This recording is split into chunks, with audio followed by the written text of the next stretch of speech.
Quarter 1, Week 2, Pantulong Aldaw. Dakulon kitang ginigibo sa eskwelahan. Handa na kamo mga angki, mapuunaan sa tuyang klase. Mensahe ngunya na aldaw. Kadakol akong nahihiling na mga lugar sa laog kan eskwelahan ta. Ano-ano kaya ang mga lugar na nahihiling ta sa laog kang eskwelahan? Aram daw po nindo kung ano ini? Tama! Iyo ini ang library. Ano ang mga nahihiling nindo sa laog kan library? Tama, mga libro. Diyan kita naglalaog kung kita may babasahon.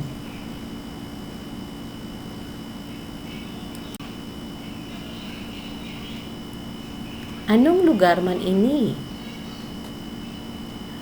Tama, office kan principal.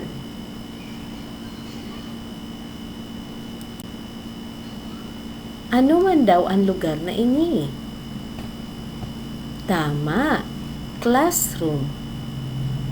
Digdita nahihiling ang satuyang maestra asin mga kaklase.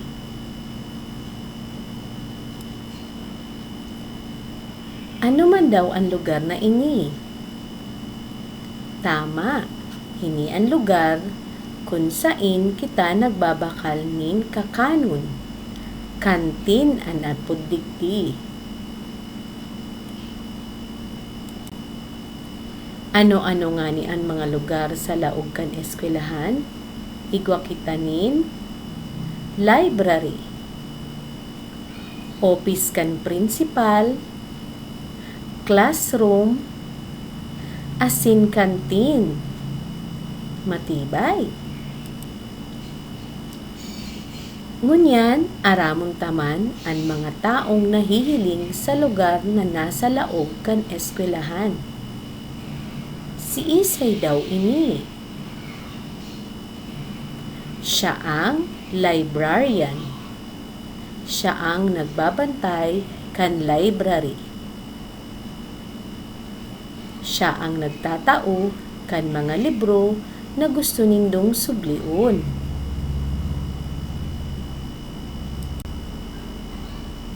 Si Isay man daw po ini. Ini ang principal. Iyo ini ang namamayo kan sa tuyang eskwelahan.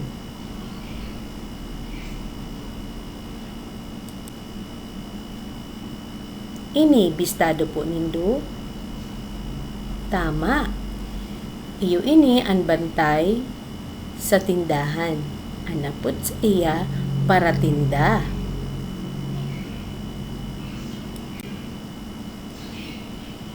Siyempre, daing mawawara ang estudyante. Sa inindo nahihiling ang estudyante. Tama, sa classroom asin sa bilog na eskwelahan.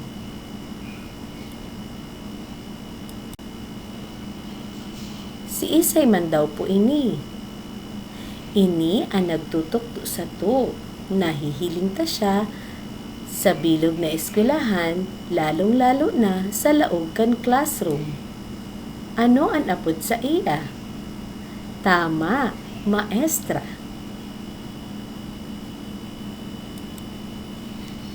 Mga aki, may itutukto ako sa indong kanta.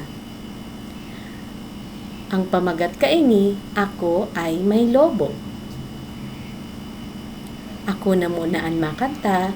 Pagkatapos ko, kamo naman ang makanta. Ako ay may lobo, naglayog sa langit, dai ko na nahiling, nagputok na palan. Sayang lang kan kwarta ko, binakal nin lobo, sa pagkakan kuta na, nabasog pa ako. Yan. Sabayanin do ako mga aki. Ako ay may lobo, naglayog sa langit. Dai ko na nahiling, nagputok na palan. Sayang lang kan kwarta ko, binakal nin lobo. Sa pagkakan kuta na, nabasog pa ako. Matibay.